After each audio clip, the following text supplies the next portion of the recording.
Gente, continuando, eu tive um pequeno probleminha e precisei parar, por isso desse outro vídeo. Então a gente tem duas partes, parte 1 e parte 2. A gente estava falando sobre o sigilo profissional, não foi isso? Deixa eu só botar aqui também no meu slide sobre o sigilo profissional e eu botei aquele se liga. A gente já até começou a ver algumas coisas em relação a sigilo, não é? Mas o que eu quero que vocês entendam é que existem motivos éticos evidentes para que se haja o sigilo profissional. Mas também compreende-se uma causa justa. Veja só, nós temos um parágrafo único que diz que existem exceções. Quais seriam essas exceções? Notificação compulsória de doença. Por exemplo, agora nesse surto do coronavírus, é obrigado fazer a notificação compulsória da doença. Então, mesmo que o paciente diga assim, olha, eu não quero que falem sobre minha doença, mas é necessário notificar, ok? Colaboração com a justiça nos casos previstos em lei, perícia odontológica com seus exatos limites, estrita defesa de interesse legítimo dos profissionais inscritos, revelação de fato sigiloso ou ao responsável pelo incapaz. Então, em odontopediatria a gente tem muito disso, né? Claro que não pode quebrar a barreira de cumplicidade entre mim e o paciente, entre eu e o paciente, mas há necessidade da gente, como é que eu posso dizer, da gente se passar as informações para os pais, entendeu? Então, por exemplo, olha, o paciente chegou para mim e disse assim, de 12 anos, e diz, olha, eu não estou escovando os meus dentes, mas por favor não diz aos meus pais. E aí? Né? Então, a gente não precisa dizer que ele não está escovando os dentes explicitamente, mas a gente tem como comunicar os responsáveis para ficar mais atento à escovação, para, como é que eu posso dizer, dar mais atenção, para supervisionar. Então, tudo isso se encaixa, ok? O nosso outro tópico, gente, esse aqui é o estudo de vocês, deixa eu só fechar. Aqui seria documentos odontológicos. Para vocês de ASB e TSB, esse tópico aqui é fundamental. Então, eu vou passar uma pincelada sobre ele, só para explicar, mas quero que vocês lembrem que é um tópico que vocês precisam ler, tá? Então, o que é infração ética nesse tópico, aqui ó, nesse capítulo 7, então preciso que vocês leiam isso bem direitinho, mas eu vou pincelar. Então, por exemplo, é infração ética negar ao paciente acesso a seu prontuário, tá? Acesso a radiografias, tudo que tiver do paciente é dele. Então, não pode ser, por exemplo, o paciente chegou para buscar no consultório a radiografia, a dentista diz a você que não é para entregar. Mas ela está indo contra o código de ética, porque a radiografia é do paciente, ok? Os laudos, os atestados, tudo é do paciente, entendido? É proibido também comercializar atestado. Então, isso já aconteceu comigo, de pessoas virem me pedir atestados, porque precisava faltar. Não pode, ok? Usar formulários de instituição pública para preencher, encaminhar ou atestar fatos verificados na clínica privada. Também não pode. Então, essa partezinha eu quero que vocês leiam com muita atenção, tá? Isso é muito importante, essa questão dos documentos. Gente, nós temos as especialidades odontológicas.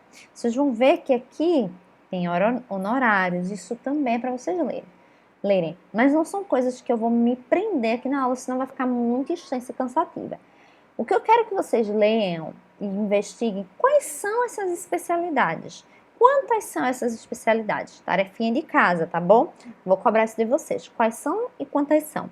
Então, aqui ele fala que o especialista é aquele que fez a especialização, que ele dá o diagnóstico e faz o tratamento, certo? Então, ele é o responsável, por exemplo, eu sou da área de odontopediatria. Então, a especialidade é odontopediatria, ok? Vamos supor um ortodontista, sua especialidade é ortodontia. Um endodontista, sua especialidade é endodontia.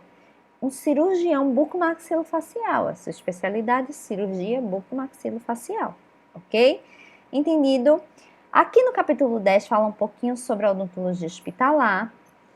A gente tem também o capítulo 11, que traz as entidades com atividades no âmbito da odontologia. Vocês já conhecem, sabe quais são, né? Vamos lá. Aqui tem a questão muito importante do responsável técnico e dos proprietários inscritos. Isso é importante para a gente saber quem é o responsável técnico, quem é o proprietário. Do magistério, tá? Capítulo 13. O 14 fala da doação, do transplante e do banco de órgãos, tecidos e biomateriais. É importante que vocês leiam também, mas vocês não vão trabalhar diretamente com isso, mas é importante. As entidades de classe vocês também conhecem, dominam, mas deem uma lida. E esse capítulo aqui, gente, o capítulo 16, é um capítulo muito importante. É o capítulo, deixa eu só mostrar aqui para vocês. Aqui. É o capítulo que vai falar do anúncio da propaganda e da publicidade. Então, esse capítulo aqui, por exemplo, eu vou abrir aqui para vocês essa imagem. Ó, é sorteio bichectomia para ganhar uma limpeza e um check-up bucal. É só falar que é meu fã. E aí? Vocês acham que isso aqui para odontologia é coerente? Vocês não acham que isso aqui é uma atividade mercantil, não? Lembra que a gente comentou? Aqui, ó. Sorteio. Indique amigos e concorra a um aparelho ortodôntico, clareamento e uma limpeza completa. E aí? Gente, todas essas propagandas, esses anúncios, são anúncios ilegais, tá certo? São antiéticos. Então, ó, aqui vai dar toda a instrução do que pode constar na comunicação e divulgação.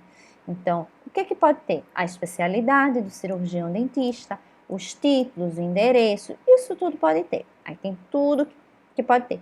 Mas o que é infração ética quando a gente fala de publicidade, propaganda e de anúncios? Então, ó, fazer publicidade e propaganda enganosa, abusiva, inclusive com expressões em imagem de antes e depois. E, Bruno, isso não é certo, eu vejo tanto. Nada, Nina, não. Saiu um decreto ano passado que gerou muita polêmica e a gente vai ter uma discussão sobre esse decreto mais lá para frente, para que vocês entendam melhor. Mas vamos lá. Com preços e serviços gratuitos, modalidades de pagamento, aí vai-se embora. Anunciar ou divulgar títulos, qualificações que você não possua, também é infração ética. Anunciar ou divulgar técnicas, terapias de tratamento, área de atuação que não estejam devidamente comprovadas cientificamente. Então, por exemplo, eu estou clareando dente com caneta Bic. Isso tem comprovação? Não tem, então você não pode fazer, tá? Criticar, através de anúncios, propaganda, enfim, técnicas utilizadas por outros profissionais, como sendo adequadas ou ultrapassadas. Não pode, tá?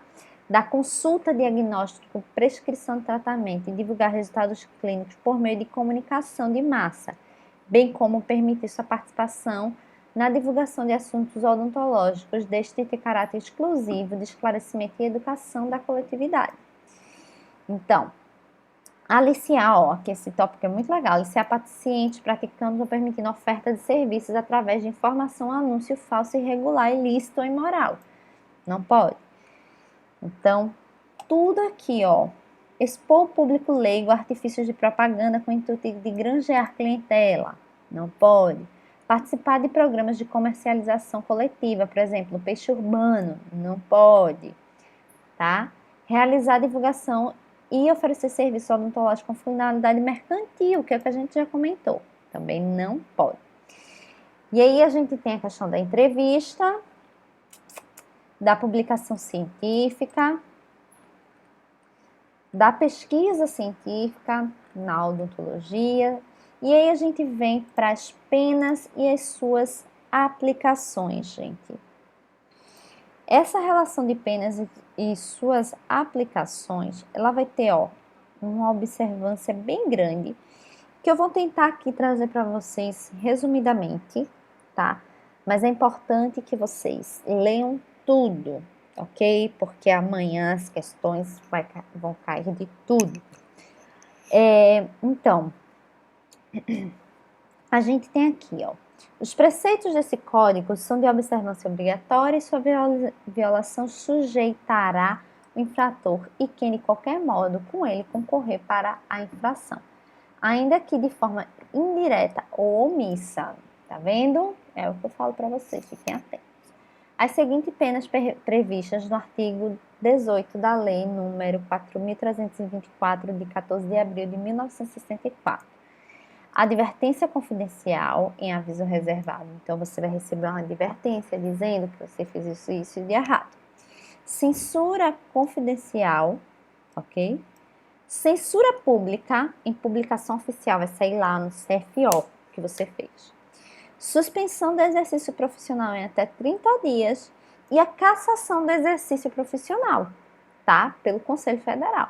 Então, gente, o negócio é punk, por isso que eu digo, a odontologia precisa ser feita com responsabilidade, os técnicos auxiliares, toda a equipe de saúde bucal precisa entender que é responsável por vidas, tá? E para isso vai ter um código regendo toda e qualquer atitude que viermos a fazer, tá certo? Então, basicamente isso sobre as questões de pena, tá? A aula foi essa, gente. Eu tentei enxugar ao máximo, porque essa aula é muito extensa. O que eu quero é que vocês leiam o código, tarefinha de casa. Ler o código de ética, ok? Leiam, por favor. E depois de vocês lerem o código de ética, estarão aptos a responder as questões amanhã. Ou hoje, no caso, se você estiver vendo esse vídeo hoje, na quinta, tá? Então, preste muita atenção. E o código, ele se encerra com as suas disposições finais. Não vai cair na prova de disposição final, mas é bom você ler por conhecimento. São 20 páginas, gente, de tudo que rege a profissão de vocês. Espero que vocês leiam, que vocês se divirtam com esse código de ética. Qualquer palavra que vocês não entenderem, eu faço questão de tirar dúvidas sobre elas, tá bom? Muito obrigada, tenham uma boa noite, vejo vocês. Acredito que semana que vem nós não teremos aula, vocês vão ficar com a professora Thaís. Só a outra, tá bom? Um beijo, pessoal, e estudem código de ética odontológica. Tchau, tchau.